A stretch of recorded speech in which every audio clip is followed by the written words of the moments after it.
വൃത്താകൃതിയിലും ചതുരത്തിലും diamond രൂപത്തിലുമൊക്കെ വരയ്ക്കുവാൻ സാധിക്കും. ഇവിടെ നമ്മൾ ഡയമണ്ട് രൂപത്തിലുള്ള മഷിപ്പൂവാണ് വരയ്ക്കുന്നത്. ആദ്യം നമ്മൾ പെൻസിൽ കൊണ്ട് കൃത്യമായി പോയിന്റുകൾ അടയാളപ്പെടുത്തിയതിനു ശേഷം പെൻസിൽ കൊണ്ട് തന്നെ ഒരു ഔട്ട്ലൈൻ വരച്ച് അതിൻ്റെ ഏകദേശ രൂപം പൂർത്തിയാക്കി അതിൻ്റെ മുകളിൽ പെയിന്റ് ഉപയോഗിച്ച് വരച്ച് പൂർത്തിയാക്കുന്നു.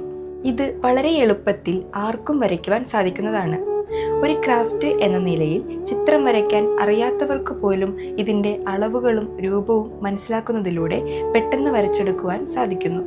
ബ്രഷ് ഉപയോഗിച്ച് വരച്ചെടുക്കുവാൻ കുറച്ച് കഷ്ടപ്പാടായി തോന്നുമെങ്കിലും ഇത്തരത്തിലുള്ള ബേസിക് ഡ്രോയിങ്സ് വരച്ച് പഠിക്കുന്നതിലൂടെ നമുക്ക് ഈ സ്കില്ല് ഡെവലപ്പ് ചെയ്ത് എടുക്കുവാൻ സാധിക്കുന്നതാണ്. സ്ഥിരമായി പരിശീലിക്കുന്നതിലൂടെ വളരെ എളുപ്പത്തിൽ പഠിച്ചെടുക്കുവാൻ സാധിക്കുന്ന ഒരു ഡിസൈനാണ് മഷിപ്പൂവ്.